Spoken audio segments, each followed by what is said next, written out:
कोई सवाल किसी का? आपने बोला था सर लेंस तक एक स्पेसिफिक लेंथ तक जाएंगे हम देखेंगे क्वांटम लेंथ तक, तो जो मैटर की जो पॉजिटिव एनर्जी है वो तो चले हैं जिससे यूज कर रहा है, पॉजिटिव एनर्जी हमें पता है, नेगेटिव एनर्जी आपको बोला इन टर्म्स ऑफ वाइब्रेशन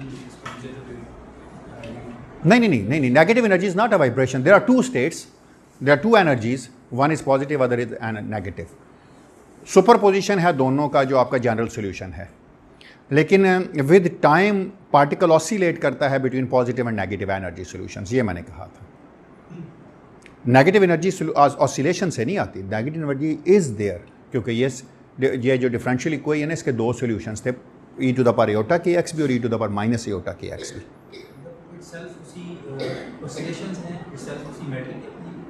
नहीं, मैटर के पास दो, मैटर का जो वेव फंक्शन है वो सुपरपोजिशन है पॉजिटिव और नेगेटिव एनर्जी का. कोई ऑसिलेशन नहीं है मैटर में किसी चीज़ के पास. लेकिन विद टाइम हम देखते हैं कि ऐसा नहीं हो सकता कि आप नेगेटिव एनर्जी सॉल्यूशंस को इग्नोर करें. There is an oscillation probability which is non zero, और उसकी oscillation frequency very very fast of the order of 10 to the power 21 है. और वो स्टेट्स दोनों हैं तभी तो उनमें जाता है वो, तभी तो ऑसिलेट करता है. फॉर एग्जांपल एक नेगेटिव एनर्जी स्टेट एक पॉजिटिव है, there is oscillation frequency between them, और ऑसिलेशन इतनी फास्ट है which is of the order of 10 to the power 21. हम डिराक से ही तो बात कर रहे हैं, डिराक इक्वेशन को सॉल्व कर.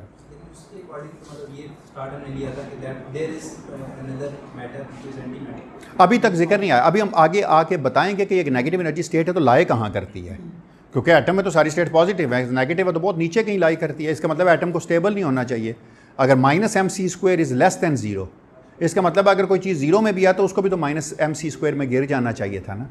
तो ये क्यों नहीं गिरता, इसकी इंटरप्रिटेशन पूरी की पूरी आगे आएगी.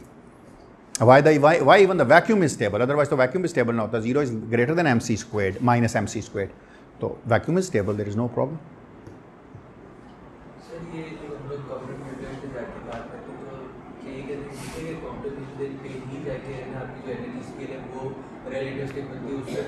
उससे पहले नॉन रिलेटिविस्टिक.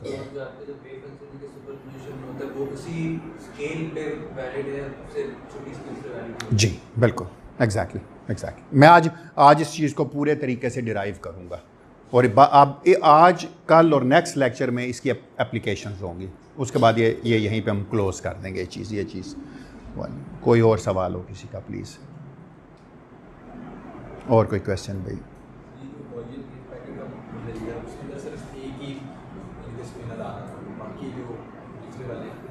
किसी के लिए भी लिख सकते हैं ना. इनिशियल तो स्पिन आपकी चॉइस. आपने कहा एक गॉसियन वेव पैकेज है जो फंक्शन है स्पेस का.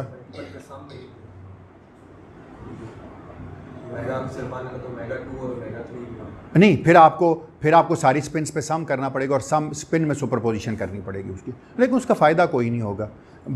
है गॉसियन का ताल्लुक स्पिन से तो है नहीं है, गॉसियन का ताल्लुक तो उसके रेडियल पार्ट से है. तो इसलिए तो जो मर्जी स्पिन लिखते फ़र्क ही नहीं पड़ना था. अगर वो कॉमन है तो डजेंट मैटर, ना जनरल स्पिनर भी लिख लेते तो खैर ठीक है. क्योंकि मैंने सिर्फ ये कहा था ना कि मैं वहीं से शुरू करता हूँ. मैंने कहा था कि साई जो है वो फंक्शन है आर का at time T is equal to 0 और स्पिन का. अब ये आपकी अपनी चॉइस है, जो मर्जी स्पिन लेना चाहते. मैंने इसको क्या कंसिडर किया था, pi D squared to the power -3/4 into E to the power -12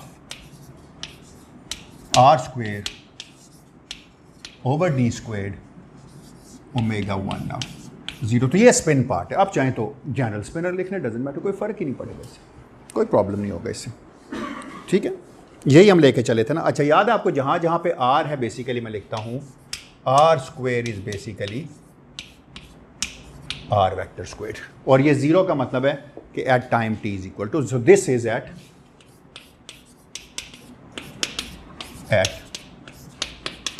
T is equal to 0. T is equal to 0 कहाँ से रिफ्लेक्ट हो रहा है, यहाँ से. ठीक है, मैंने क्या कहा था कि ये तो पोजीशन स्पेस का है, मैं इसको मोमेंटम स्पेस में लिख सकता हूँ. मुझे पता है जब भी मैं वेव पैकेट को मोमेंटम स्पेस में लिखता हूँ तो उसके पास दो सॉल्यूशंस आते हैं, पॉजिटिव एनर्जी भी और नेगेटिव एनर्जी भी. तो वो क्या था, इसकी जगह मैंने लिखा था कि this is d3p over 2 pi H bar to the power 3/2, ठीक है, इनटू क्या था, किसी को याद है ये चीज़? मुझे तो याद नहीं रहती। जी जी, mc² ओवर ई, इसका स्क्वायर रूट, ठीक है, समेशन अपॉन एस था, B of P N S, U of P S,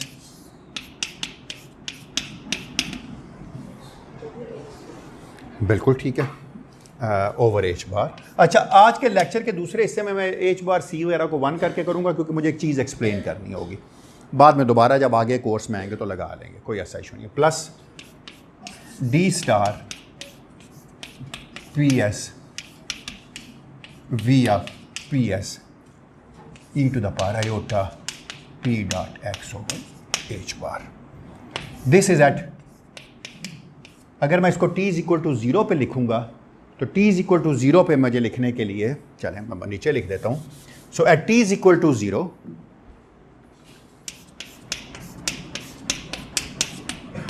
p dot x is basically p dot r, ठीक है ना, क्योंकि t 0 है, ई टी या t 0 का मतलब x 0 0 है, बिल्कुल नेगेटिव साइन जाएगा, बिल्कुल ठीक, थैंक यू, बिल्कुल सही बात है।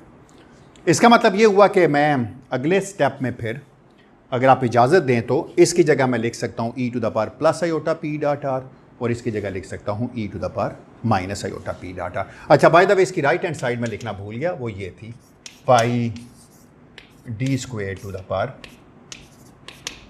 -3/4 e to the power minus half r squared over d squared omega 1 of 0।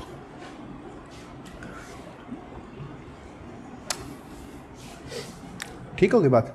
चलें, मैंने कल एक इंटेग्रल लिखा था, मैंने कहा था कि अगर आप इस इंटेग्रल को देखें कि जो एक इंटेग्रल है माइनस इन्फिनिट से लेकर plus infinite e to the power minus half r squared over d squared e to the power plus minus iota l dot r over h bar और d3r। इसमें l की वही हैसियत है जो यहाँ मोमेंटम की है dimensionally. h bar, l over h bar has the dimension of the length, l over h बार या p over h bar has the dimension of 1 over length, ताकि ये कैंसिल आउट हो जाए डायमेंशंस। इसका आंसर मैंने आपको बताया था कि this is equal to 2 pi D squared to the power 3/2 into E to the power minus half. अच्छा, जहाँ पर भी मैं अब ये लिखूँगा ना, अंडरस्टूड है, सारे अब वेक्टर्स हैं, 3 वेक्टर्स हैं, 4 वेक्टर कुछ भी नहीं है। तो मैं चलें, अगर आप इजाज़त कहते हैं तो मैं ये लिख लेता हूँ l squared r squared over d squared, oh sorry l square d square और h bar square, r square तो रहना ही नहीं चाहिए था, वो तो इंटीग्रेट हो गया ना, l square d square over h bar square.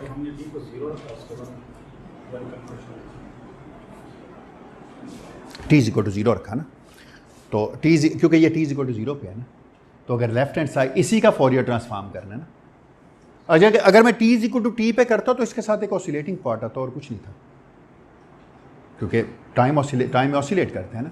अगर मैं पेपर में क्वेश्चन दूँ तो मैं ये दे दूंगा कि ये वेव फंक्शन आपको पता है, गॉसियन वेव पैकेट, इसको टाइम इसके साथ इवॉल्व करें और ये सारी कैलकुलेशंस करें, तो हो सकती है, फिर भी कोई मसला नहीं, कोई इशू नहीं। अच्छा, अब मैं क्या करूँगा, मैं दोनों तरफ इस चीज़ से ज़रब दूंगा सबसे पहले, और फिर मैं इसको इंटीग्रेट करूँगा। जिस चीज़ से आप चाहें मर्ज़ी ज़रब दे दें, या आपकी अपनी चॉइस है। अगर आप मुझे कहेंगे कि मैं इसको e to the power iota l dot r से ज़रब देता हूँ, प्लस वाले से या माइनस वाले से चले ज़रब देता हूँ, तो ये देखें क्या बन जाएगा ये। So d3p over 2 pi h bar to the power 3/2 mc squared over e, सारे का स्क्वायर रूट हो गया। समेशन अपॉन एस आ गया।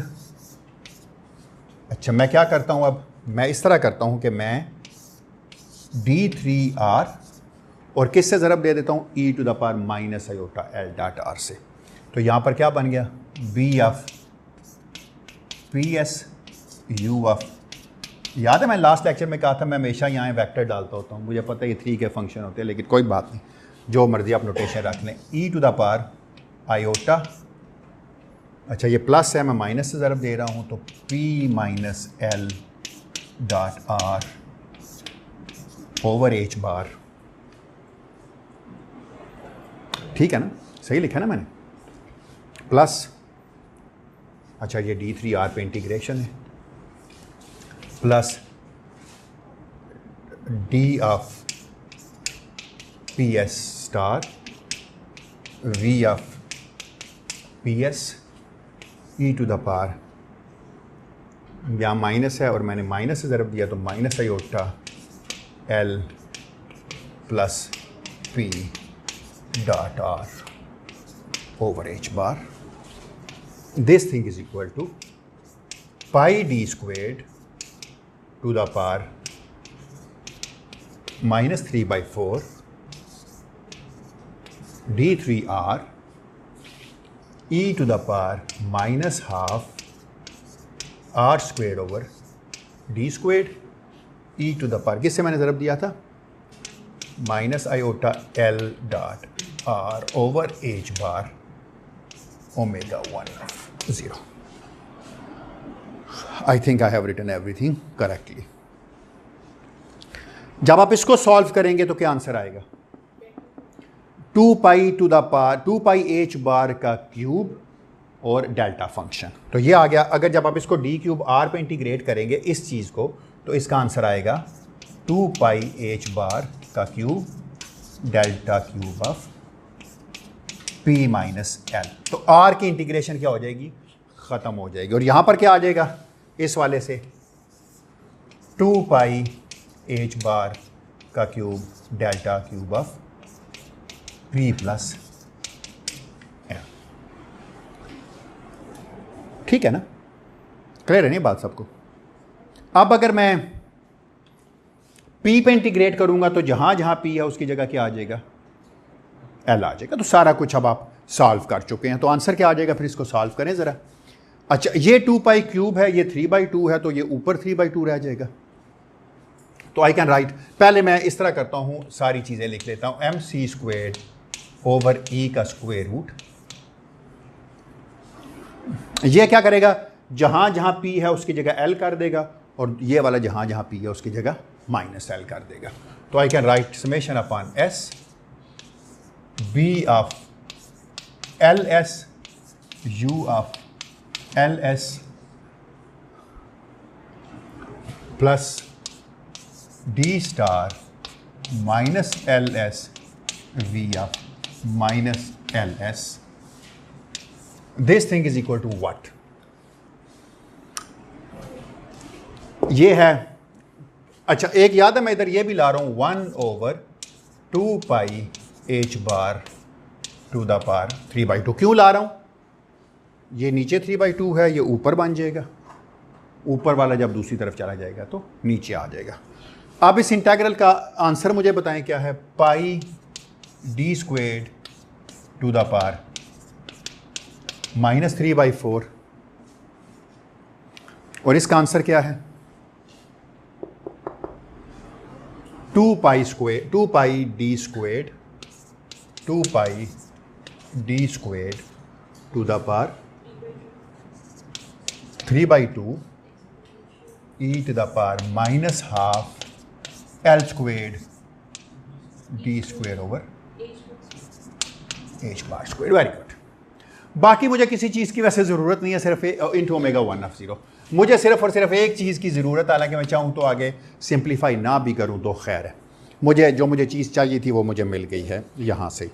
लेकिन जस्ट मैं आपकी आसानी के लिए एक काम कर देता हूँ, अभी भी आप लोगों की आसानी के लिए। इस चीज़ को देखें ज़रा, ये क्या बनता है, पहले पाई के फैक्टर्स को देख लें क्या बनते हैं।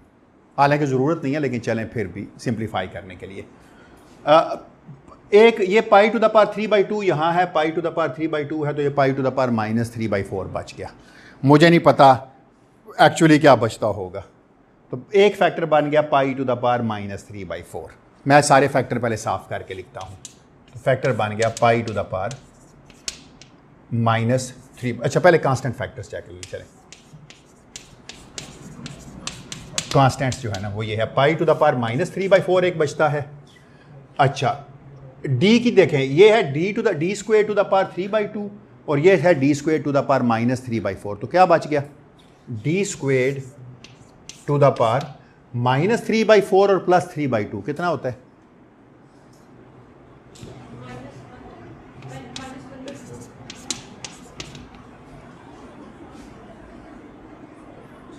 ठीक है ना, क्योंकि ये 6 हो जाएगा तो आधा और पूरा है लिखा हुआ है, तो आधा सब्ट्रैक्ट होगा तो बाकी प्लस आधा रह जाएगा। अच्छा, को 2 का फैक्टर रह गया ना।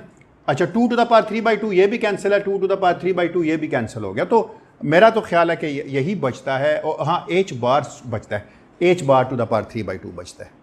इसका मतलब है इन सारे कांस्टेंट फैक्टर्स को मैं ऐसे नहीं लिख सकता, D squared over pi h bar square to the power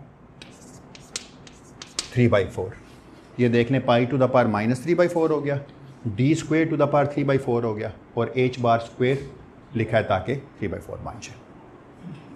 बिल्कुल ठीक है। अब मैं इस तरह करता हूं, दोनों तरफ ULS से ज़रब दे देता हूं, LS प्राइम से, और इसको इंटीग्रेट कर देता हूं। क्या करता हूं? और सम करता हूं स्पिन पे। सबसे पहले मैं इस इक्वेशन को, मेरा इरादा ये है कि ये निकालना है बी और डी मैं निकालूंगा और बी और डी से साबित कर दूंगा कि बी एक एम्पलीट्यूड है ना, डी एक एम्पलीट्यूड है, क्योंकि प्रोबेबिलिटी इन्हीं के प्रोपोर्शनल है। साबित कर दूंगा कि इनमें से बड़ा कंपोनेंट और छोटा कंपोनेंट कौन सा और कहाँ पे डी जाके इंपॉर्टेंट होता है, डी वाला पार्ट। तो अब मेरा गोल ये है। तो सबसे पहले मैं इसको ULS से ज़रब देता हूँ, LS प्राइम से लेफ्ट साइड से ज़रब देता हूँ। तो क्या बन जाएगा? MC स्क्वेयर ओवर E इसका square root summation upon S B of LS U of LS, और मैं किससे ज़रब दे रहा हूँ? U ऑफ LS प्राइम से। लेकिन इससे नहीं दूंगा, इसके डैगर से दूंगा, क्योंकि मैट्रिसेस मल्टीप्लाई करने हैं ना मुझे तो। ठीक है, और आपको पता है किसके बराबर होता है U डैगर U या U डैगर? जिस तरतीब से मर्जी ज़रब दे लें। चले, मैं इस तरह करता हूँ कि U डैगर से ज़रब देता हूँ लेफ़्ट साइड से, ताकि मैट्रिक्स मल्टीप्लिकेशन ठीक हो जाए।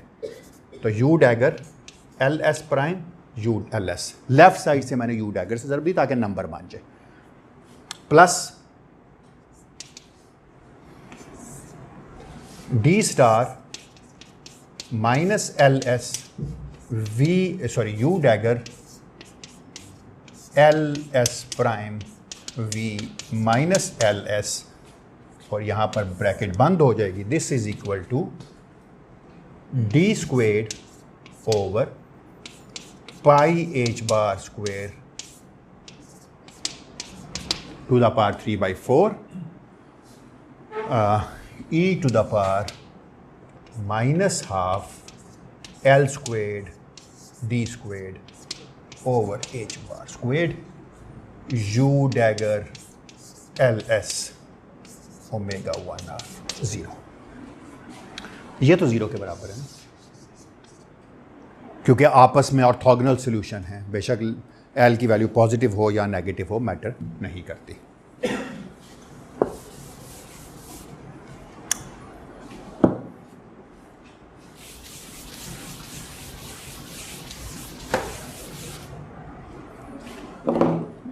यही ठीक था।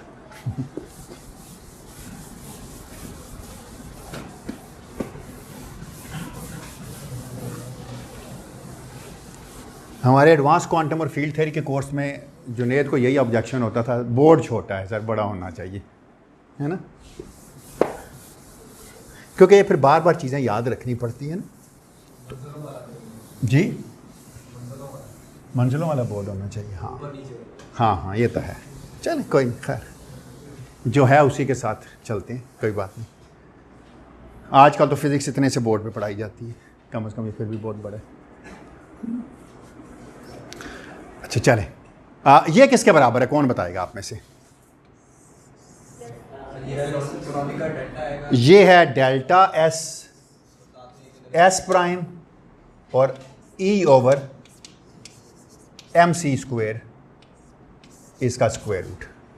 तो ये इससे कट जाएगा और डेल्टा एस की प्राइम की ख़त्म हो जाएगी। तो मैं एल की जगह पी भी डाल सकता हूँ अब, तो B P S is equal to amplitude आ गया, एल की जगह मैं पी लिख रहा हूँ क्योंकि दोनों तरफ एक ही ना वेरिएबल लिख दूंगा क्योंकि बाकी इसी में ही आ रहा है ना, बाकी तो किसी में नहीं आ रहा ना। So this becomes B P S is D squared over pi H bar square to the power 3/4 e to the power minus half L squared, oh sorry, P square D square over H bar squared। ये नज़र आ रहा है ना कि square ही लिखा हुआ है। और क्या बच गया? U डैगर, हर L की जगह मैं PS लिख रहा हूँ, ओमेगा 1। तो आप देख लें यहाँ पर जो भी डालना चाहें आप, ओमेगा 1 ओमेगा 2 वो कुछ भी लिख सकते थे, ठीक है।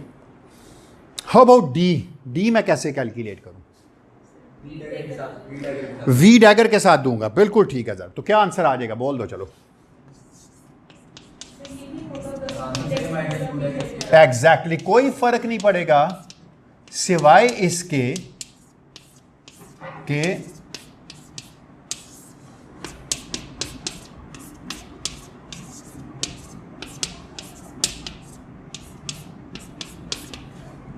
मैं माइनस ही लिख लेता हूं यहां पे।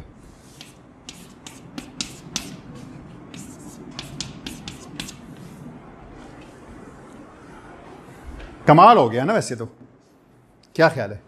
दोनों निकाल लिए आपने। सबसे पहला यहां से इंपॉर्टेंट चीज क्या लगी आपको? पहली इंपॉर्टेंट चीज क्या लगी आपको?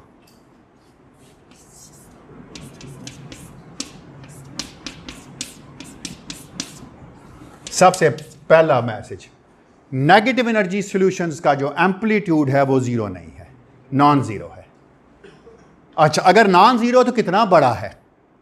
आपको एक चीज याद है कि u और v की जब आपने रेशियो टाइप कैलकुलेट की थी तो आपने कहा था कि ये सप्रेस्ड है।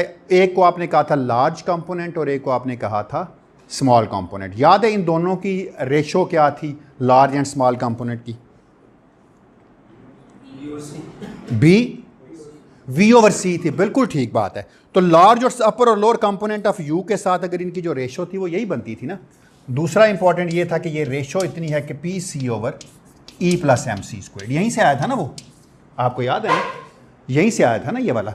पी की जगह अगर हम फॉर एग्जांपल लिखते थे तो वी बाई सी की सप्रेशन बन जाती थी ना। ये एम वी लिखते थे, ये एम सी स्क्वायर होता था, कैंसिल होके तो of the order of V by C.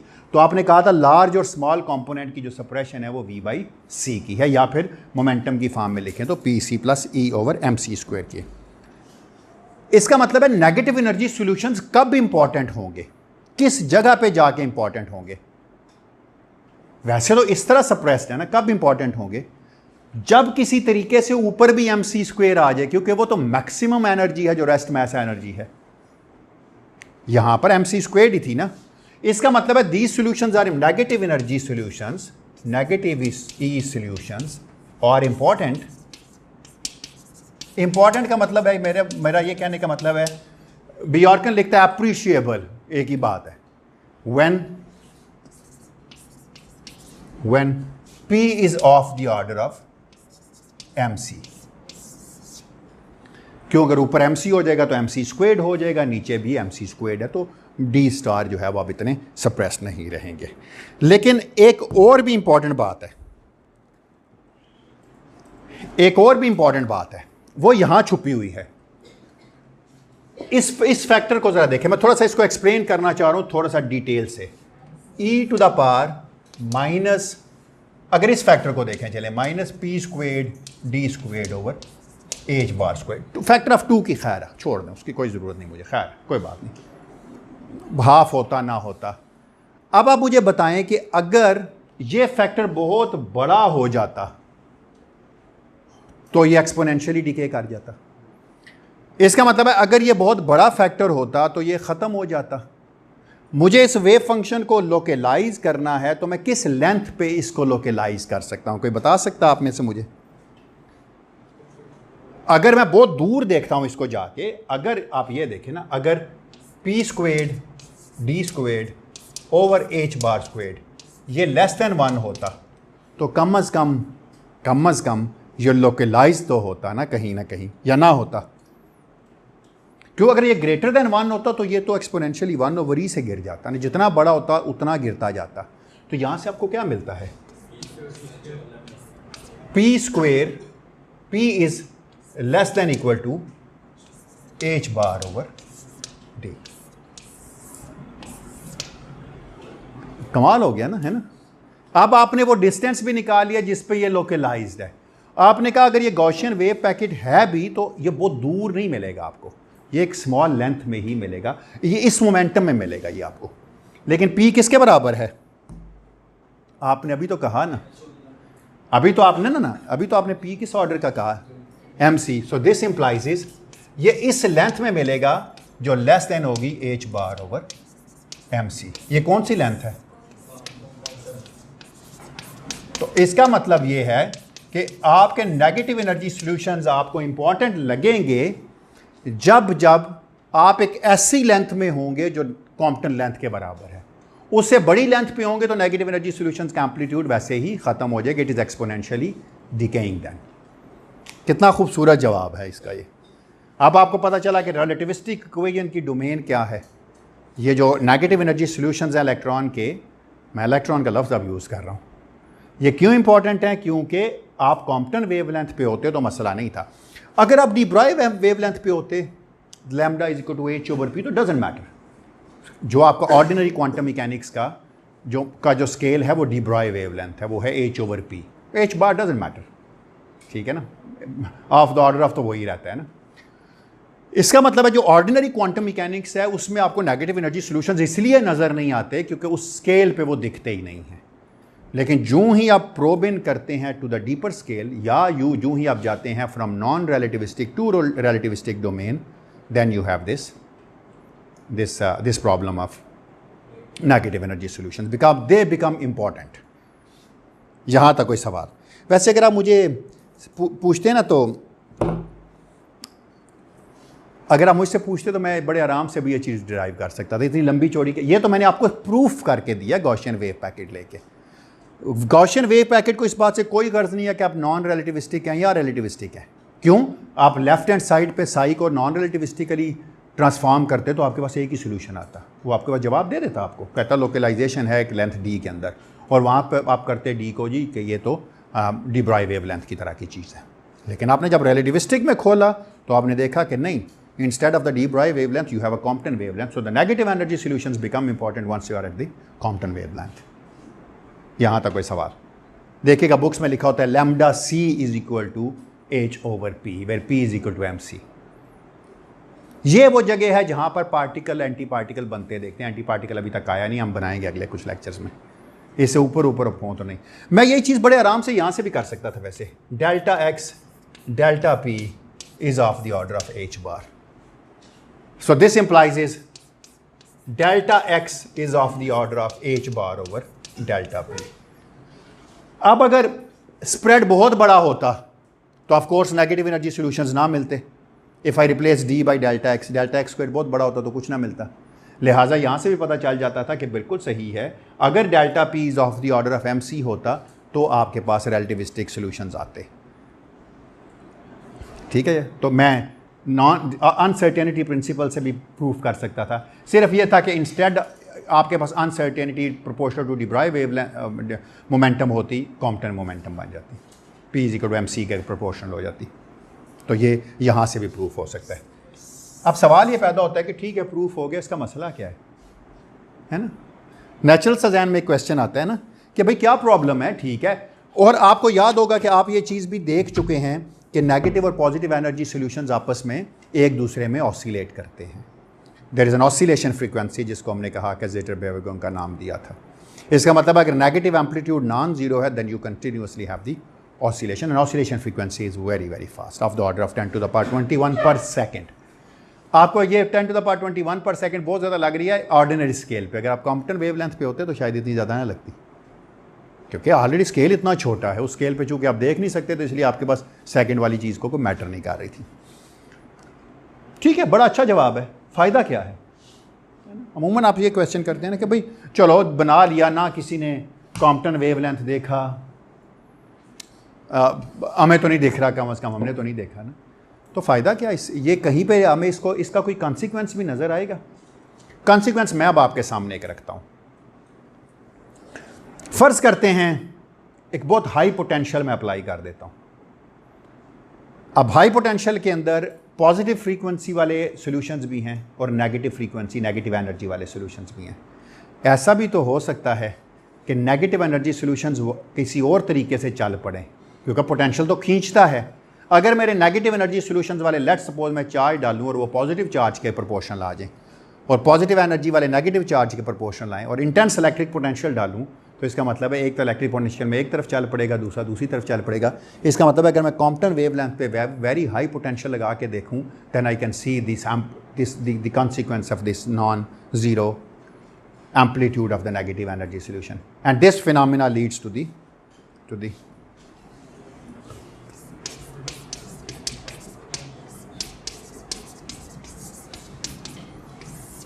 Klein paradox। मैं आता हूँ इसके ऊपर के Klein paradox है क्या, इसके ऊपर मैं थोड़ी सी बात करता हूँ आज के लेक्चर में। बाकी जितना आज हो गया आज करेंगे, ठीक है। इंटरप्रिटेशन का प्रॉब्लम है बस, और कोई नहीं है जी।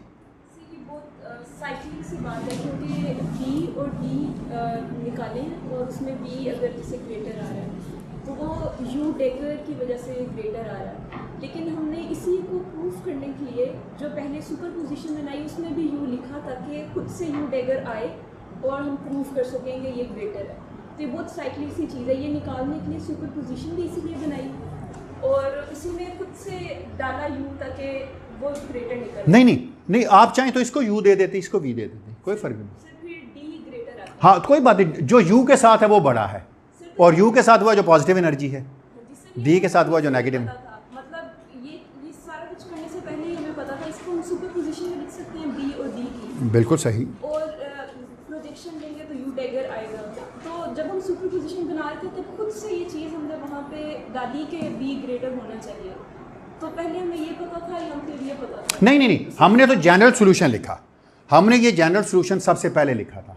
इस जनरल सॉल्यूशन को हमने रिलेटिविस्टिक डोमेन में देखा था, तो हमने कहा था एक अपर कंपोनेंट है और लोअर कंपोनेंट है। अपर और लोअर की रेशो जो है वो आपस में v/c से सप्रेस्ड है।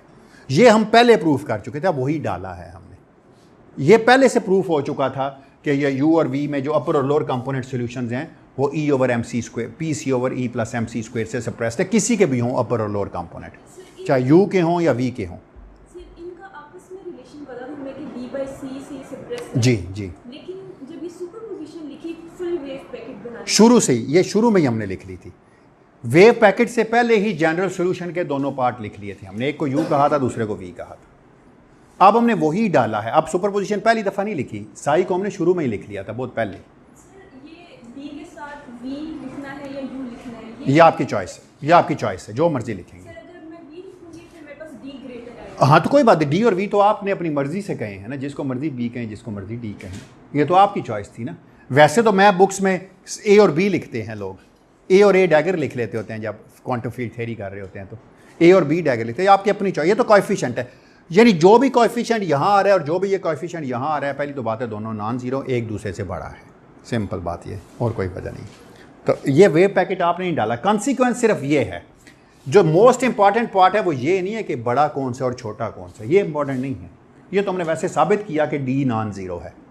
इंपॉर्टेंट चीज़ ये वाली है, इंपॉर्टेंट चीज़ ये वाली है कि अगर आप बहुत बड़ी जगह पे होते तो ना तो आपको ये नज़र आता, ना आपको ये नज़र आता। क्यों? क्योंकि अब ज़रूरत ही नहीं थी, एक ही सोल्यूशन था, फिर तो बाइफ्रिकेशन करने की ज़रूरत ही नहीं। आपने जब वेव पैकेट डाला तो आपने ये साबित किया कि नहीं, अगर आप इस लेंथ के अंदर हैं तो डी आपको नज़र आएगा। नेगेटिव एनर्जी सॉल्यूशंस आपको शामिल करने पड़ेंगे, अगर नहीं भी करेंगे आप तो जवाब गलत होगा। ये इंपॉर्टेंट चीज़ है यहाँ से। और इसका कंसिक्वेंस है, आप देखेंगे क्लाइंट पैराडॉक्स। क्यों? अगर negative energy solution non zero, there is an oscillation between them. अगर ऑसिलेशन है, एक चीज़ इधर गई है, दरमियान में मैंने कुछ लगा के अगर उसको बाहर निकाल दिया तो फिर क्या है, यानी वो तो इस कमरे से उधर गया और दरमियान से गायब हो गया, तो फिर क्या होगा? फिर तो कोई चीज़ कम हो जाएगी। इसका मतलब है ये एक बहुत बड़ा प्रॉब्लम है, ये वाला एक डायलेमा बनता है। ये एक जिसे कहना चाहिए, डिलेमा तो नहीं कहना, जिसको क्या कहना चाहिए, इसको एक प्रॉब्लम कहना चाहिए कि नज़र आता है, एक इशू है यहाँ पे, लेकिन किस किस्म का है वो भी पता चलता है। और उसके कॉन्सिक्वेंस देखिएगा कितने इंपॉर्टेंट है। मैंने कल आपको थोड़ा सा हिंट दिया था। बाय द वे, ये नेगेटिव एनर्जी सॉल्यूशंस में मैं थोड़ी सी बात और कर लेता हूँ, फिर मैं आगे चलता हूँ। ये फ्री स्टेट में इतने इंपॉर्टेंट नहीं लगते, इसलिए नहीं लगते कि जब आप फ्री स्टेट में सॉल्व कर रहे होते तो आपको ये बड़ी अजीब सी चीज़ लगती है। लेकिन आप जब हाइड्रोजन एटम लेते हैं, आपको पता है इसमें एक इलेक्ट्रॉन होता है।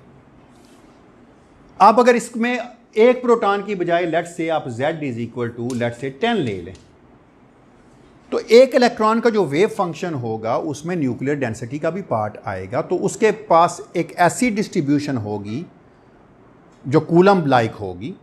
कूलम लाइक ही होगा, जब दूर होगा तब जितने मर्जी प्रोटॉन उसको तो एक पॉइंट चार्ज नजर आएगा, वैसे 10 टाइम प्रोटॉन नजर आए। तो जब आप इसके सोल्यूशन को लिखते हैं ना बाउंड स्टेट, तो आप उसको पॉजिटिव और नेगेटिव एनर्जी सोल्यूशंस को लिखते हैं। जब आप उसको सॉल्व करते हैं तो आप देखते हैं कि प्रोबेबिलिटी में तो वो बहुत कम आता है, लेकिन जब उसकी इंटरफेरेंस कैलकुलेट करते हैं तो वो नॉन ज़ीरो आती है। और वही इंटरफेरेंस हमने यहाँ भी करके देखी थी, याद है आपको? ज़ेटरबेवेगुन में एग्जैक्टली देखा था कि नॉन ज़ीरो। तो जब ये बाउंड स्टेट प्रॉब्लम सॉल्व करते हैं तो ये आप ज़रूर देख सकते हैं इसको, ठीक है। यही वो चीज़ है जो मैंने आपसे कहा था, सिडनी कोलमैन ने अपनी किताब के शुरू में लिखी है कि अगर आप रिलेटिविस्टिक डोमेन में काम कर रहे हैं और नेगेटिव एनर्जी सॉल्यूशंस को इग्नोर कर देते हैं ऑल टुगेदर और आपके रिजल्ट सही आते हैं, तो ये तुक्का है। ये एक जिसे कहते हैं ना, चांस से आपका बस लग गया। हालांकि हर दफ़ा ऐसा नहीं होगा, हो गया तो बड़ी अच्छी बात है। सर ये जो आपने एटम का जिक्र किया, यहाँ पे प्रोटॉन पढ़ाने का, यहाँ पर नेगेटिव एनर्जी से मैं कह रहा हूँ जब इसका सोल्यूशन आप लिखते हैं तो पॉजिटिव नेगेटिव एनर्जी पार्ट होते हैं।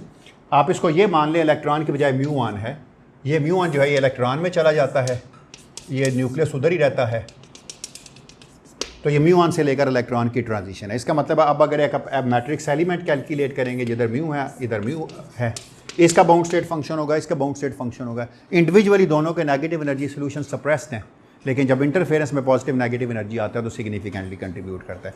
और ये देखा गया जो जो Z बढ़ाते जाते हैं ये बढ़ता जाता है, ठीक है। दोनों ही लोकलाइज्ड है, क्योंकि एक्सपोनेंशियल वाला फैक्टर दोनों में है।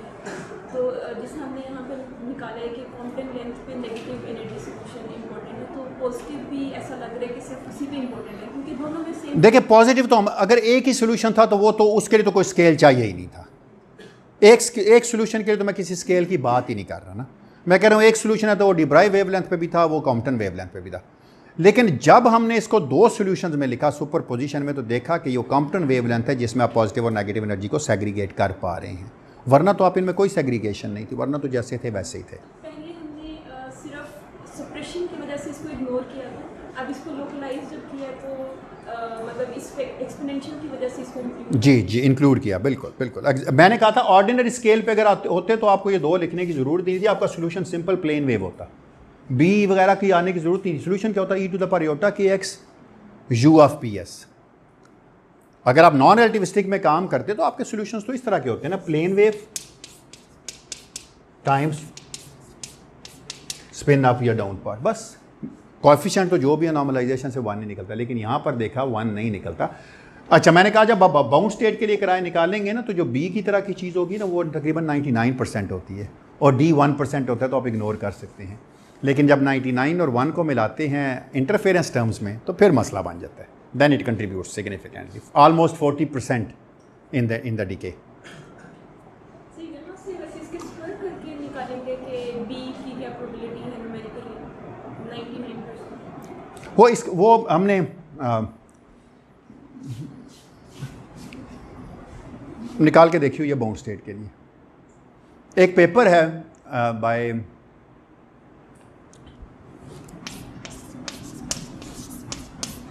बाय ब्रॉडस्के एंड ब्रॉडस्के ग्राइब एंड, अब मुझे इसके स्पेलिंग नहीं याद, चलें, एंड वाइलर। इनका एक पेपर है 1999 का गालबन, decay of a bound mu to bound electron in momentum space. उसमें उन्होंने, उसके अपेंडिक्स में उन्होंने इसके सॉल्यूशंस कैलकुलेट किए हुए हैं और साबित किया है। इस पेपर के अंदर उन्होंने जो कैलकुलेशन की थी, उन्होंने कहा था कि नेगेटिव एनर्जी सॉल्यूशंस को इग्नोर कर सकते हैं आप, ठीक है। फिर हमने इसी पेपर को अब आसान लैंग्वेज में किया और साबित किया कि नहीं, आप नेगेटिव एनर्जी सॉल्यूशंस को इग्नोर नहीं कर सकते, they contribute 40% for higher Z. तो अगर वो पेपर देखना चाहें तो वो है इसी में नेगेटिव एनर्जी सॉल्यूशंस की डिस्कशन है, सारी की इग्नोर हैं। और फिर हमने जब इसको जब इसको कंप्लीट किया तो वो पेपर है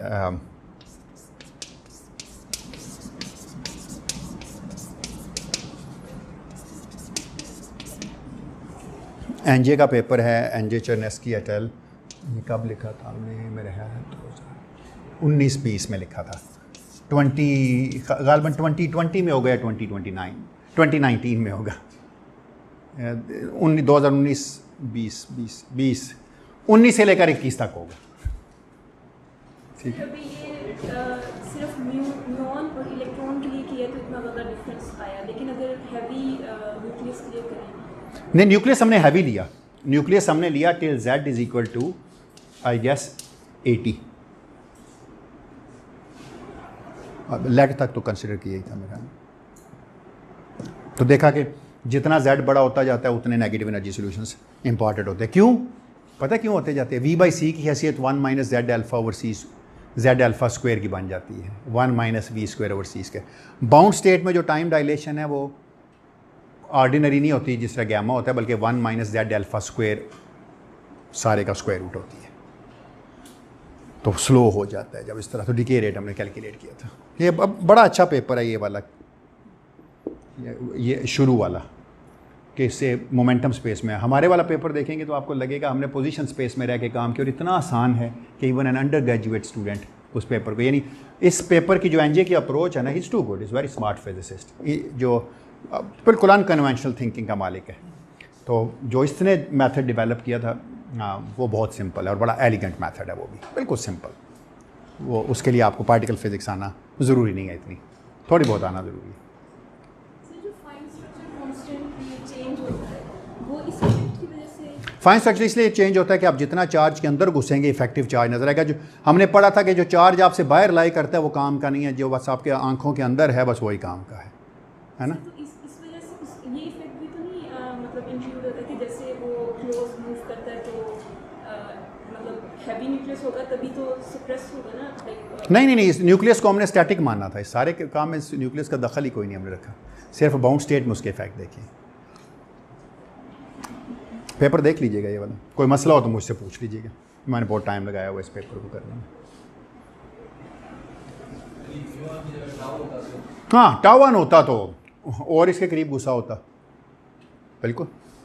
टाउ1 के लिए बहुत रेडियस बहुत छोटा होता है। मसला यह कि टाउ बहुत जल्दी डिके कर जाता है, तो इसलिए प्रॉब्लम यह है कि बाउंड स्टेट्स में टाउ लिया नहीं जाता यूजुअली। म्यूनिक एटम्स तो बड़े पॉपुलर हैं, बहुत पॉपुलर है म्यूनिक एटम, क्योंकि G-2 में भी इनका एक्चुअली ये डिकेज क्यों कैलकुलेट किए जाते हैं। मैं थोड़ी सी रिसर्च की अगर आपसे बात करूं तो जो म्यूऑन की मैग्नेटिक जायरोमैग्नेटिक रेशियो है ना G-2, उसमें जो बैकग्राउंड के तौर पे चीज़ आती है, बैकग्राउंड से मुराद ये है कि जो इस चीज़ को गलती हमें पैदा कर सकते हैं, म्यू के डिके, म्यू टू ई गामा जो रेडिएटिव डिके है म्यूऑन का, जो कि स्टैंडर्ड मॉडल से परे की चीज़ है, बाहर की चीज़ है, उसमें ये स्टैंडर्ड मॉडल डिके जो है ना ये एज अ नॉइज़ आ सकता है। तो इसलिए इसको एक्यूरेटली कैलकुलेट करके फ़िल्टर आउट करना पड़ता है। ये ना हो कि 10⁻⁻19 आए तो आप कूदना शुरू हो जाएं जी कि ये तो भाई हमें स्टैंडर्ड मॉडल के बियॉन्ड हिल्ट मिल गया, पता चले यही 10⁻⁻19 और यही आप देख रहे हैं। क्यों? जो चीज़ आ रही है वो तो नहीं पता ना स्टैंडर्ड मॉडल से आ रही है, कहाँ से आ रही है। Even you can have from that also, तो we have to integrate it from the tail end, we have to figure it out. और इसमें मुझे सबसे अच्छी बात ये लगी थी कि जब इस पेपर में एनजे ने लिखा था सिडनी कोलमैन का नोट, मैंने उससे पहले नहीं पढ़ा था, मैंने पेपर लिखने के बाद ही पहली दफ़ा पढ़ा। मैंने, हालांकि मेरे पास लेक्चर्स थे, लेकिन मैंने कभी, वैसे मैं बुक का प्रीफेस पढ़ता हूँ, लेकिन उसका मैंने गौर से नहीं पढ़ा, तो उसने वहीं से लिखा था। और यहाँ से आपको क्वालिटी ऑफ फिजिसिस्ट पता चलती है कि किताब को कैसे पढ़ा जाता है शुरू से लेकर एंड तक। हम पता कैसे पढ़ते हैं, पहले जाते हैं एंड पे, खैर आप तो वो भी नहीं करते, आप तो कंट्रोल F करते हैं और वो वर्ड सर्च करते हैं और सीधा वहाँ पहुँच जाते हैं। पहले तो फिर भी एंड पे जाते थे, इंडेक्स होता था बुक का, वहाँ से ढूंढते थे लफ्ज़, तो अब तो हमने वो सारी चीज़ें छोड़ दी ना।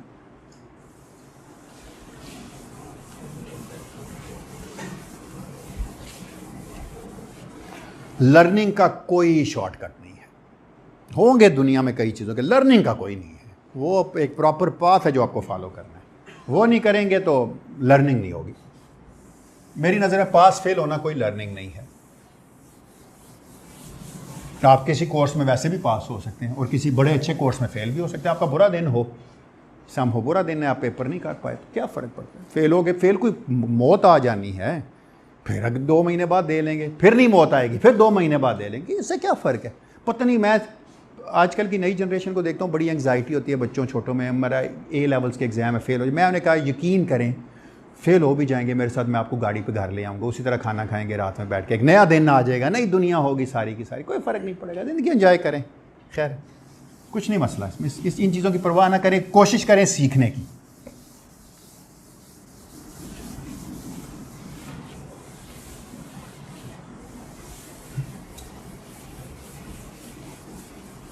और अब तो मॉडर्न टाइम ने यह भी साबित किया है कि पास होना आपको सक्सेसफुल नहीं बनाता, सक्सेसफुल आपको कोई भी चीज़ बना सकती है। तो इसलिए यह है कि मैं नहीं कह रहा कि मैं आपको करंट एनकरेज नहीं कर रहा कि आप फेल हो जाएं, लेकिन मैं ये कह रहा हूँ कि इसको ज़िंदगी मौत का मसला ना बनाएं, समझ के पढ़ें, रोज़ का पढ़ें, मार तो वैसे ही जाना है, जिन्होंने पढ़ना उन्होंने, जिन्होंने नहीं पढ़ना उन्होंने भी, because everything seeks for stability, और लाइफ की स्टेबल स्टेट वही है, बाकी तो आप बोर्डिंग पास लेके बैठे हुए हैं। इसलिए प्लीज़, अच्छा चलें जी, अब मैंने क्लाइन पैराडॉक्स की बात करूंगा। मैं पहले क्लाइन पैराडॉक्स करूंगा स्पिन ज़ीरो पार्टिकल के लिए, फिर करूंगा स्पिन हाफ पार्टिकल के लिए, क्योंकि स्पिन ज़ीरो पार्टिकल के लिए आप बहुत कुछ, स्पिन ज़ीरो मैं क्यों करूंगा, स्पिन ज़ीरो है जिस तरह क्रिकेट बॉल फेंक दिया आपने, स्पिन वन वाला है कि क्रिकेट बॉल के अंदर पहले आपने एक एरो लगाया और रफली समझ लें और फिर फेंका। अब मसला है कि स्पिन मैग्नेटिक फील्ड के साथ इंटरैक्ट भी करती है, लेकिन स्पिन ज़ीरो पार्टिकल को मैग्नेट का कोई चार्ज की वजह से बेंडिंग आती है, आ सकती है स्पिन, मैं उसकी बात नहीं करना चाह रहा। S.B की टर्म ज़ीरो होगी, मेरा मानना ये है, स्पिन फील्ड इंटरेक्शन ज़ीरो होगी। तो एक इलेक्ट्रिक पोटेंशियल है, पहले मैं नॉन रिलेटिविस्टिक क्वांटम मैकेनिक्स से आपको चीज़ एक्सप्लेन करूँगा, फिर मैं आपको रिलेटिविस्टिक क्वांटम मैकेनिक्स से एक्सप्लेन करूँगा। पहले नॉन रिलेटिविस्टिक क्वांटम मैकेनिक्स की तरह से एक चीज़ देखते हैं। हमारे पास एक स्टेप पोटेंशियल है। स्टेप पोटेंशियल का मतलब क्या है मेरे पास, कि जो ही आपने कोई चीज़ पार की तो आपको एक कांस्टेंट पोटेंशियल मिला जो कि V0 के बराबर है। ये आपका पहला रीजन है, इसको मैं कहता हूँ रीजन 1, इसमें कोई पोटेंशियल नहीं है, और रीजन 2 में पोटेंशियल तो है लेकिन कांस्टेंट पोटेंशियल है। क्लासिकल मैकेनिक्स ये कहती है कि अगर मैं क्लासिकल से शुरू करता हूँ, अच्छा मैं एक और काम मुझे पहले करने दें कि ये है Z एक्सिस के अलावा, इसका मतलब अगर इधर से मैं कोई पार्टिकल फेंकूंगा तो इसके मोमेंटम का सिर्फ और सिर्फ Z कंपोनेंट होगा, X और Y कंपोनेंट जो है मोमेंटम के वो ज़ीरो होंगे। यहाँ तक तो एग्री करते हैं ना।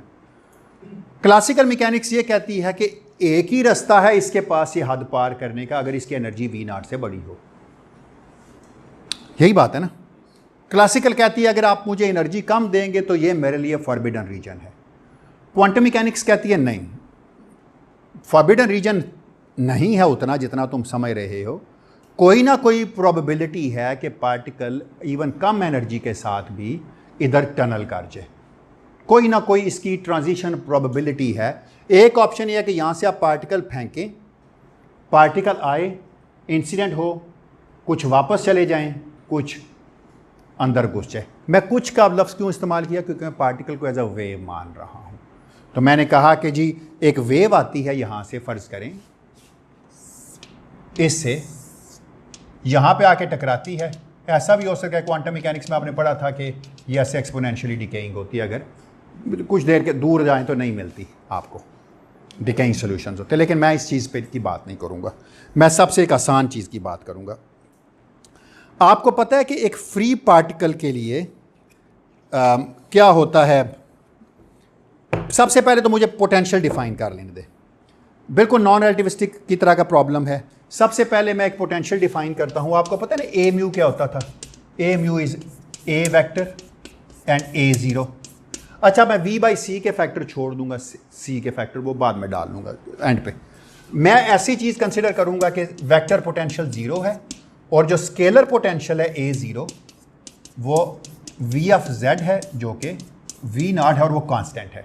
एक कांस्टेंट पोटेंशियल है जो x एक्सिस के, जो z एक्सिस के अलॉन्ग है, फिक्स्ड नंबर है ना, तो वो उसकी कोई वैल्यू है। और ये कब नॉन ज़ीरो है? जब z ग्रेटर देन ज़ीरो है, और ये ज़ीरो है जब z जो है वो लेस देन ज़ीरो। इसका मतलब है इस रीजन में v ऑफ z ज़ीरो है और इस रीजन में v ऑफ z जो है वो कांस्टेंट पोटेंशियल है।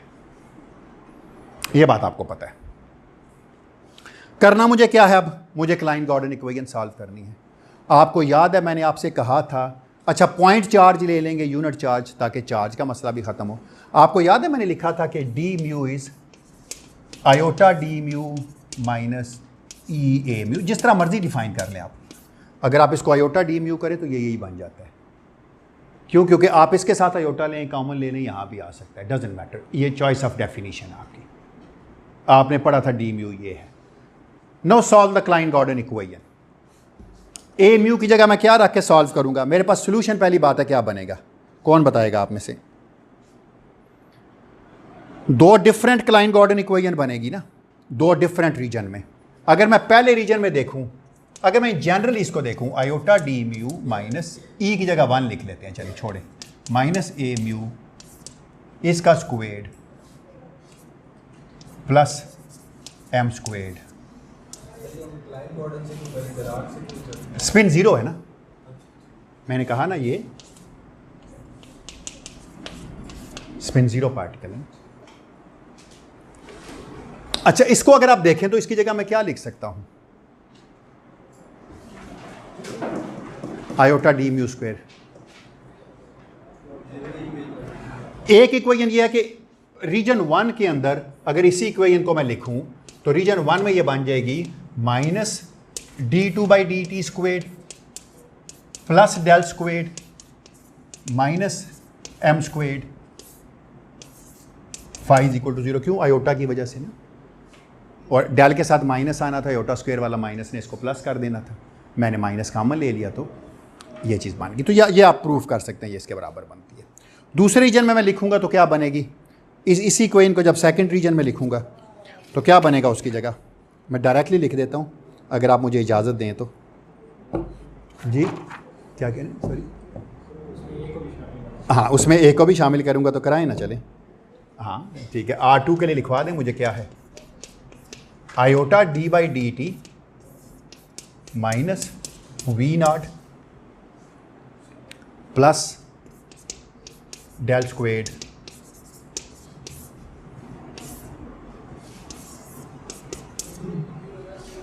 छोटा सा काम कर रहे थे, कोई नहीं, कोई फ़र्क नहीं पड़ता इससे, है ना जी। पहले का स्क्वायर आएगा, बिल्कुल ठीक है। स्केलर बनना चाहिए था ना, रियल बनना चाहिए, ठीक है, बिल्कुल ठीक है। ये रीजन 2 में चूँकि वी नॉट के बराबर है तो ए ज़ीरो की जगह मैंने पहले ए की जगह 0 पुट किया, फिर ए की जगह वेक्टर पार्ट पुट किया, स्क्वायर की वजह से साइन ठीक है, ठीक है। एक काम करते हैं, इस तरफ z क्या है? इस तरफ है z is equal to minus infinity है, और इस तरफ z कहाँ तक जा सकता है? एक particle far in the past भी फ्री स्टेट है और फार इन द फ्यूचर भी फ्री स्टेट होता है। जब पोटेंशियल के करीब आएगा तो कोई ना कोई इंटरेक्शन होगी, ये मानना है हमारा। चलें, एक पार्टिकल है जो z एक्सिस की तरफ से आ रहा है, नेगेटिव z एक्सिस से आ रहा है। कौन सी सॉल्यूशन कंसिडर करूं मैं उसके? ये वाला। Let's take consider a particle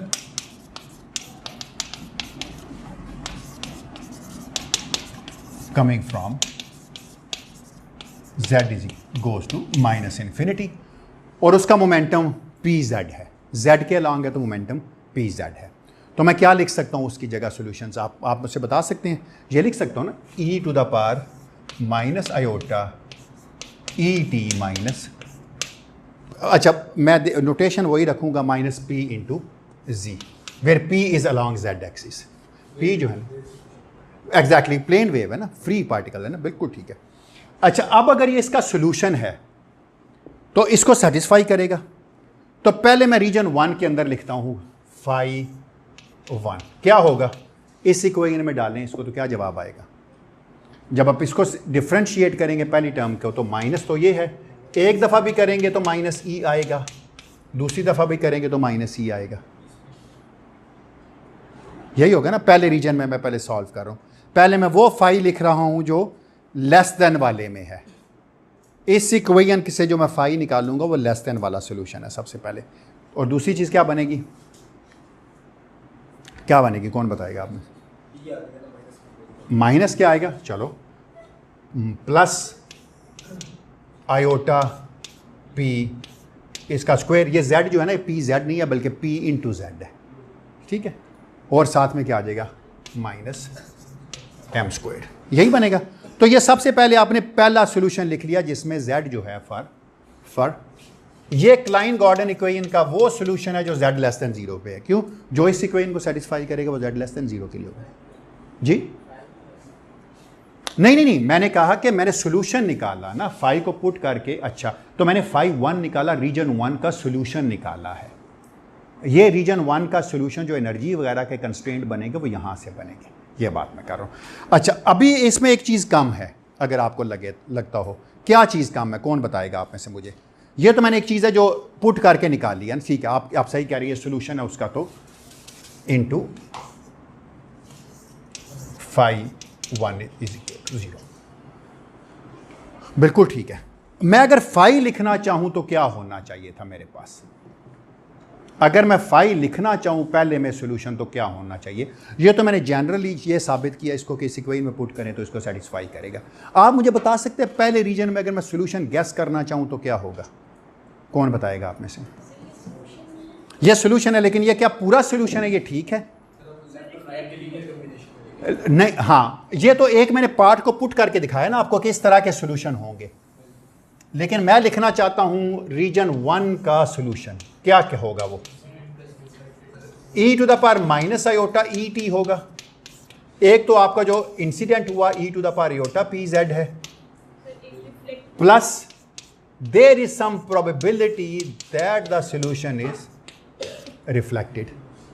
आ गए ना दोनों पार्ट, आके टकराया और कुछ वापस माइनस पी जेड की तरफ चला, जेड की बजाय वापस चला गया फॉर जेड लेस देन 0। शाबाश, चले, very good. How about the region 2? Phi 2 क्या होगा? एक दफ़ा गुजर गया तो बस गुजर गया है ना, एक दफ़ा जब गुजर गया तो गुजर गया ना, तो क्या होगा कौन बताएगा? अभी पता चलता है। माइनस आयोटा ई टी, चलें इसकी तो खैर है, पॉजिटिव एनर्जी, मैं पॉजिटिव एनर्जी सोल्यूशन ही लिख रहा हूँ।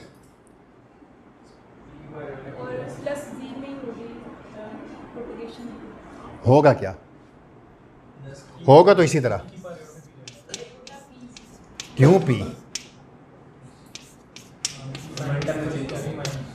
मोमेंटम में तो तब्दीली आएगी ना भाई, P prime is not equal to P.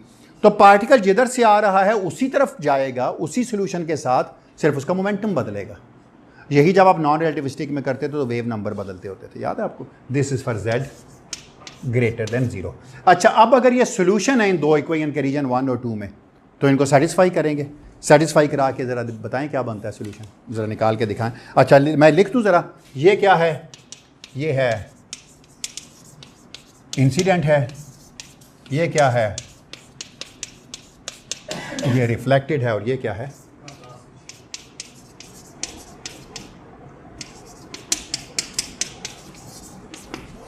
Incident, reflected, transmitted, तीनों होते हैं।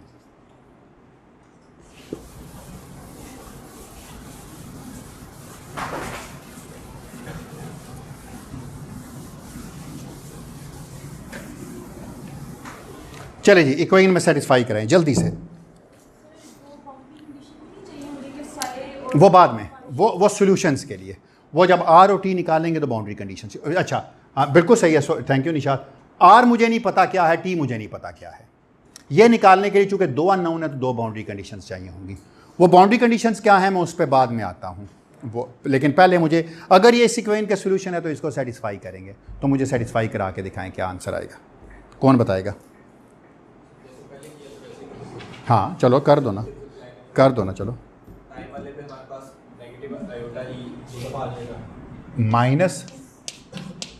माइनस आयोटा ई स्क्वेड, ये किस में है? ये है रीजन 1 के लिए। हाँ प्लस था या माइनस था? यहाँ प्लस है।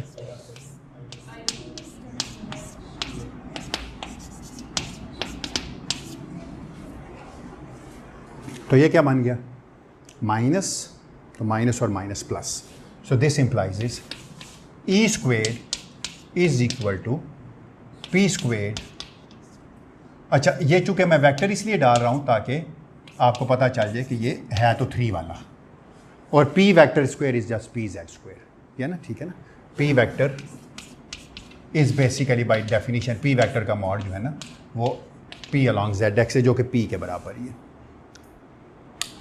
तो इसका मतलब है E is equal to plus minus square root of P square plus M square. Very good, पहला सोल्यूशन आपने निकाल लिया है, वेरी वेल डन। जी जी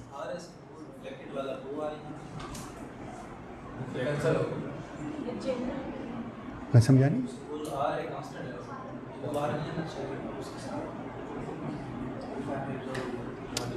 कोई एक पुट कर लें आप, ये पुट करेंगे या ये पुट करेंगे कोई, वैसे तो अभी तो इंसिडेंट वाला मैंने किया है ना, अभी तो मैंने रीजन 1 में सिर्फ इंसिडेंट वाला सोल्यूशन पुट किया है, दूसरा तो मैंने पुट किया ही नहीं ना, मैं तो एनर्जी पे कंस्ट्रेंट निकालना चाह रहा था ना, तो वो जिससे मर्जी निकालता यही बनता था ना, ये मेरा कहना है। ठीक है, मैं कह रहा हूँ चाहे मैं इसके लिए कैलकुलेट करूँ या इसके लिए करूँ, आर तो ओवरऑल बाहर आ जाएगा ना। तो मैंने क्या किया, अब सबसे पहले इंसिडेंट सोल्यूशन लिखा, अभी वो पोटेंशियल के करीब भी नहीं आया, कहीं पर टकराया नहीं, टकराएगा तो मुझे कंडीशंस लगानी पड़ेगी, अभी तो आर है ना, अभी तो वो आने वाले के लिए कैलकुलेट किया। मैं आने वाले के लिए करूँगा, जानने वाले के लिए करूँगा, जहाँ पे वो टकराए वहाँ तो मैं कुछ बता ही नहीं सकता कि क्या हो रहा है। रीजन 2 में क्या होगा, कौन बताएगा? कौन बताएगा? बोले ना, चलें बोलें। आयोटा माइनस आयोटा ई है माइनस वी नॉट इसका स्क्वेड।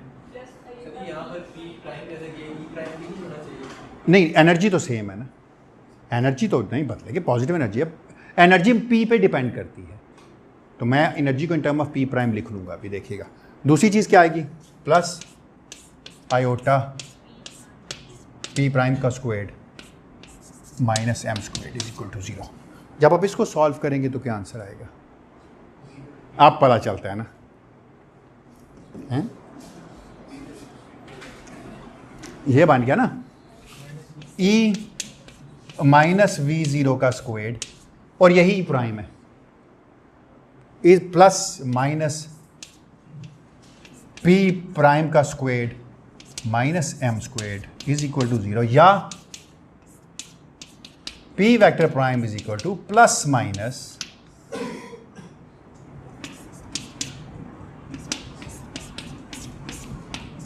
मुझे लगता है मैंने कुछ गलत भी किया होगा,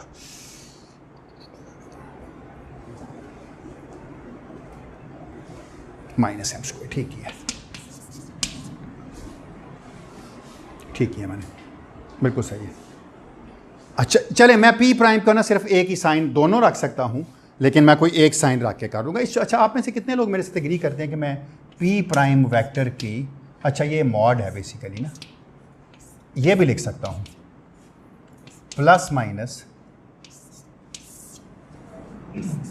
ई minus V not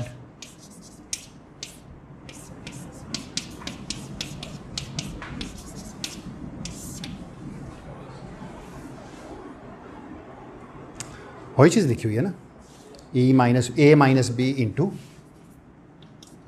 a plus A minus B into A plus B.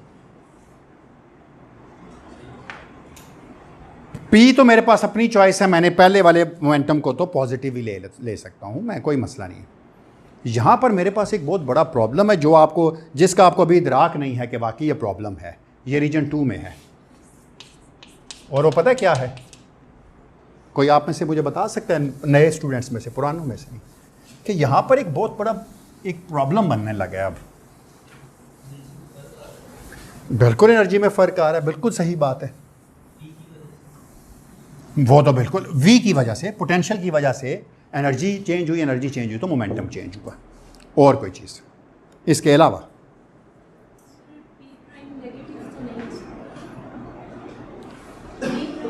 अच्छा चलो, पहली तो बात है, जब इनकमिंग था तो मैंने पी को पॉजिटिव ही लिया।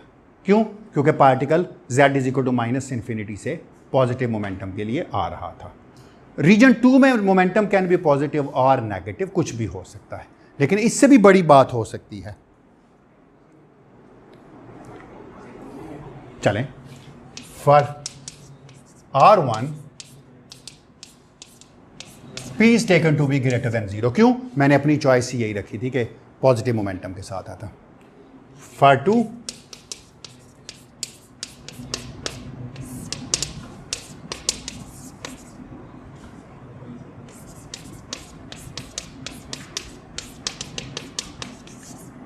मैं नहीं कहता फिक्स्ड, ये बट ये लिखूंगा, sign has to be determined. हम बताएंगे कि साइन क्या है, डिटरमिन करेंगे पी का साइन क्या है, लेकिन उससे पहले भी एक और बड़ा प्रॉब्लम है। मैंने कहा था, कोई बंदा आप में से बता सकता है कि साइन के अलावा भी पी प्राइम में एक बहुत बड़ा मसला है? हाँ, ई तो ग्रेटर, ई तो पॉजिटिव ही है ना, पॉजिटिव एनर्जी सोल्यूशन लिए थे हमने।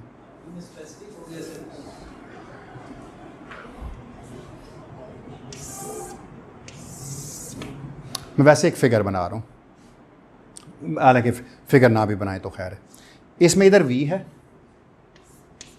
और चले इधर तो कोई नहीं, जो मर्जी रख लें, इस एक्सिस पे तो कुछ भी नहीं चाहिए। C1 लिया हुआ मैंने, आपको पता है, वरना यहाँ क्या होना था, p square c square m square c4। जी निशात सर, p प्राइम सिर्फ पॉजिटिव होना चाहिए था क्योंकि ट्रांसमिट कर रही है, लेकिन अब अगर हम इसमें रिलेटिविस्टिक में देखें तो पार्टिकल्स वापस भी आ रहे हैं। हो सकता है वहाँ पर वो जो आपने कहा था कि वैक्यूम में क्रिएट होंगे इलेक्ट्रॉन, और ठीक है, हो सकता है होल, अब जो नेगेटिव p प्राइम है उसमें होल वापस आ रहे हैं, ये हो सकता है। बिल्कुल ठीक है, बिल्कुल सही है, ठीक है। और कोई चीज़? शाबाश, एग्जैक्टली, शाबाश। डिपेंड करता है कि E minus V naught M से बड़ा है या छोटा है। अगर E minus V naught M से बड़ा है तो ये रियल है, E minus V naught M से छोटा है तो इसका मतलब यह है कि हमारे पास कई पॉसिबिलिटीज़ हैं। आप मुझे कह सकते हैं कि आपका पोटेंशियल जो है वो E minus M C square से कम भी हो सकता है। अगर E minus M C square से आपका पोटेंशियल कम है तो कोई प्रॉब्लम नहीं है। क्यों? नेट रिजल्ट पॉजिटिव है। आप कहते हैं नहीं भाई ये क्या बात हुई, ये तो इस तरह भी है कि ये एम सी स्क्वेयर के बराबर हो जाए। अगर एम सी स्क्वेयर के बराबर हो जाए तो ख़त्म हो जाएगी एक उनमें से टर्म, या ऐसा भी तो हो सकता है E plus M C square से ज़्यादा भी हो। अच्छा, अगर तो ये इससे कम है तो इसे कहते हैं this is a weak potential limit. In between is an intermediate potential, ठीक है ना। यहां पर कहते हैं इस रीजन में इसको कहते हैं इंटरमीडिएट पोटेंशियल। और अगर इससे ऊपर होगा तो आप अब देखिएगा ज़िंदगी कितनी बदलेगी। Strong, intermediate and weak. ज़रा वीक के लिए देखें, आज हम इतना ही करेंगे, पहले वीक पोटेंशियल के लिए देखें। वीक पोटेंशियल का मतलब क्या है? सो नंबर 1 है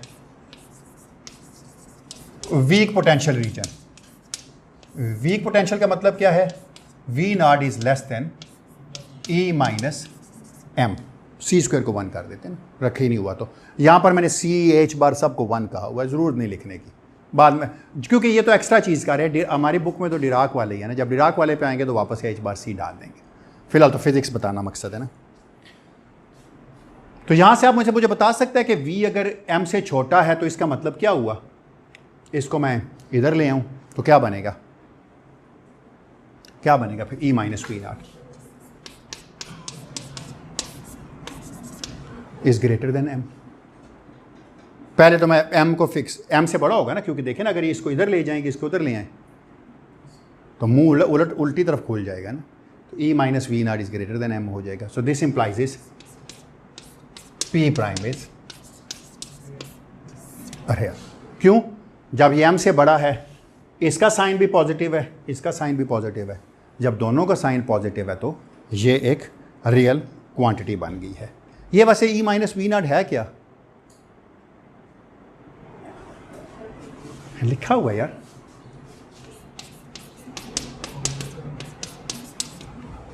काइनेटिक एनर्जी होती है e minus V naught. e minus V naught is your kinetic energy. e total है, बिल्कुल एग्जैक्टली। और ना भी हो तो ये p के बराबर ही है, p स्क्वायर ओवर 2m जो है e माइनस वी नॉट के बराबर होते हैं, तो ये काइनेटिक एनर्जी है। अच्छा, इंटरमीडिएट रीजन में बताएं क्या होगा?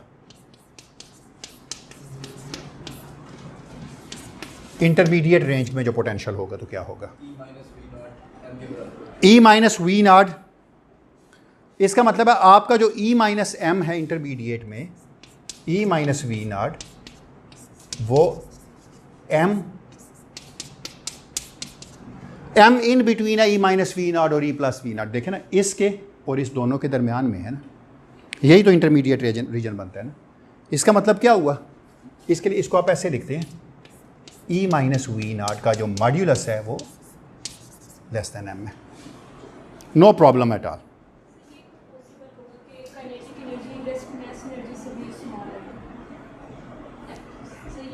हाँ होता है, होगा भी, देखिए ना, आता है ना। आप कोई ये देखें ना, इससे बड़ा है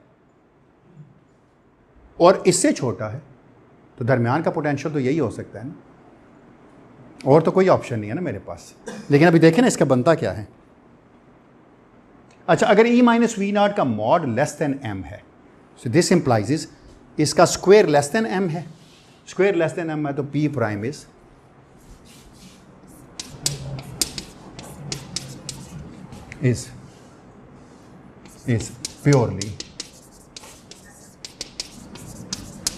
प्योरली इमेजिनरी। बिल्कुल खालस्तन इमेजिनरी है। क्यों? e minus V naught square is less than m squared, less than m square है तो p prime is always positive. Negative बाद में फिक्स करेंगे साइन, फिलहाल तो रियल इमेजिनरी करें ना पहले। यहाँ पर इट इज, अगर मैं काइनेटिक एनर्जी पॉजिटिव है, मुझे रियली लिख लेने देते काइनेटिक एनर्जी को। खैर, पॉजिटिव मैंने इसलिए कह दिया कि p पॉजिटिव था इस रीजन में, इसलिए मैंने कह दिया था। यहाँ नहीं कहा p prime is purely imaginary है, वहाँ पर p प्राइम जो था वो रियल था। स्ट्रॉन्ग पोटेंशियल में क्या होगा, कौन बताएगा?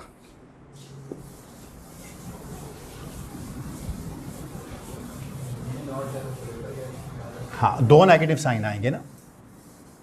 तो तीसरा कौन सा रीजन है आपका? तीसरा कौन सा है? V not is greater then E plus M। ठीक है ना ये बात? या फिर E माइनस वी नॉट की जो मैग्नीट्यूड है, या चलें V नॉट माइनस E जो है वो ग्रेटर देन M है, तो कोई फ़र्क नहीं पड़ता था। याद है पहले में भी E minus V naught minus M था, दूसरे में E minus V not plus M था। तो E minus V naught is negative in both cases. तो जब भी होगा तो P प्राइम हमेशा पॉजिटिव ही होगा, P प्राइम हमेशा ग्रेटर ही होगा ज़ीरो से, यानी रियल ही होगा P। So this implies P prime is real. क्यों? क्योंकि आपको याद है ये फैक्टर थे ना आपके पास, E माइनस वी नॉट का स्क्वेर्ड माइनस M स्क्वेयर। अब अगर V नॉट साइन उलट भी दें तो अगर फिर भी M से बड़ा है तो this is greater than zero ही होगा ना। तो this implies P prime is real. तो P प्राइम को आपने ये फिक्स कर लिया है कि P प्राइम रियल भी हो सकता है, इमेजिनरी भी हो सकता है, पॉजिटिव भी हो सकता है और नेगेटिव भी हो सकता है। यहाँ तक अगर आपको कोई सवाल है।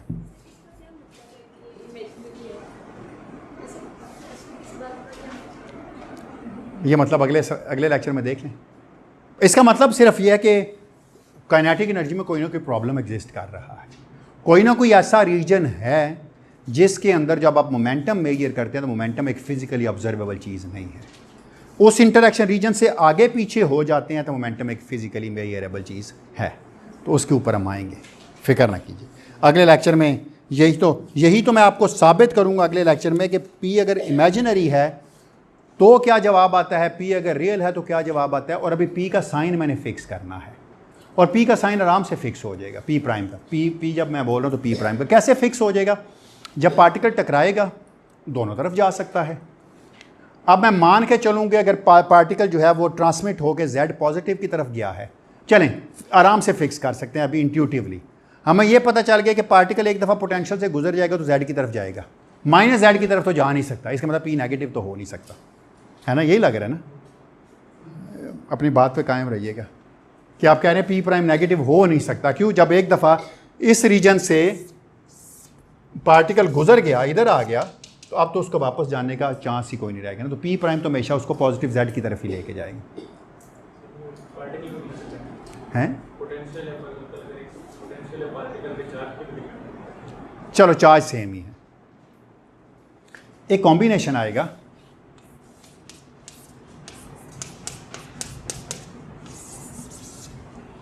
यही आपकी ग्रुप वेलोसिटी है। ग्रुप वेलोसिटी यही होती है, यकीन कीजिए मेरी बात। उलट भी लिख लें तो खैर है, चले इसका -1 भी कर लें खैर। क्यों? एनर्जी में ओमेगा होता है, पी में के होता है, तो ओमेगा बाई के बन जाती है। अब आप बताएं अगर ई माइनस वी नॉट पॉजिटिव हो, पी प्राइम नेगेटिव हो, तो ग्रुप वेलोसिटी नेगेटिव हो जाएगी। ग्रुप वेलोसिटी नेगेटिव होने का मतलब पार्टिकल उल्टी तरफ चल रहा है। तो आप कहेंगे नहीं नहीं ये बात ठीक नहीं है, ये इग्नोर कर दें। तो मैं इस पर अगले लेक्चर में, क्योंकि इस पर थोड़ी सी डिबेट करनी पड़ेगी, तो प्लस और माइनस साइन मैं फिर अगले लेक्चर में फिक्स करूँगा, इस लेक्चर में नहीं। ठीक है, तो नेक्स्ट लेक्चर में मैं क्लाइन पैराडॉक्स को कंप्लीट करूँगा फॉर स्पिन 0 और स्पिन हाफ। तो उसके बाद मेरा आगे का जो हिस्सा है कोर्स का वो बिल्कुल मुख्तलिफ है। उसमें मैं नेगेटिव एनर्जी सॉल्यूशंस को इंटरप्रेट करूँगा एक लेक्चर में, और एक ऐसा ऑपरेटर बनाऊँगा जो पॉजिटिव सॉल्यूशन से नेगेटिव सॉल्यूशंस को रिलेट करता है, द चार्ज पैरिटी। ठीक है, तो अगर पैरिटी आपको पता चल गई, टाइम रिवर्सल आप खुद ही कर लेंगे, उसका तो कोई मसला नहीं है। टी को -t करना है, खैर है, in any case non unitary operator है वो। उसके बाद मैं फिर साबित करूँगा प्रोपेगेटर थ्योरी क्या है और फिर इसकी एप्लीकेशन होगी। तो अगर हमारे 32 लेक्चर हो जाए ना तो ये कोर्स बड़ी अच्छी जगह पे ख़त्म होगा, जिसका कि चांस नहीं है कि 32 लेक्चर, क्योंकि आगे ईद भी आनी है, बड़ी सर्किस होती है ना यहाँ पर। तो कभी कोई सर्कस चल रही थी, कभी कोई। तो अगर ना भी हुआ तो जितना कोर्स आपका हो सका होगा, बाकी फिर मैं हमना से रिक्वेस्ट करूँगा हम अपने 32 लेक्चर एक पूरे कोर्स के लिए यूट्यूब पर डाल देंगे, ताकि ये कोर्स सेल्फ सफिशिएंट हो जाए। फ्यूचर में आप में से कोई भी बंदा पढ़ना चाहे तो पढ़ ले।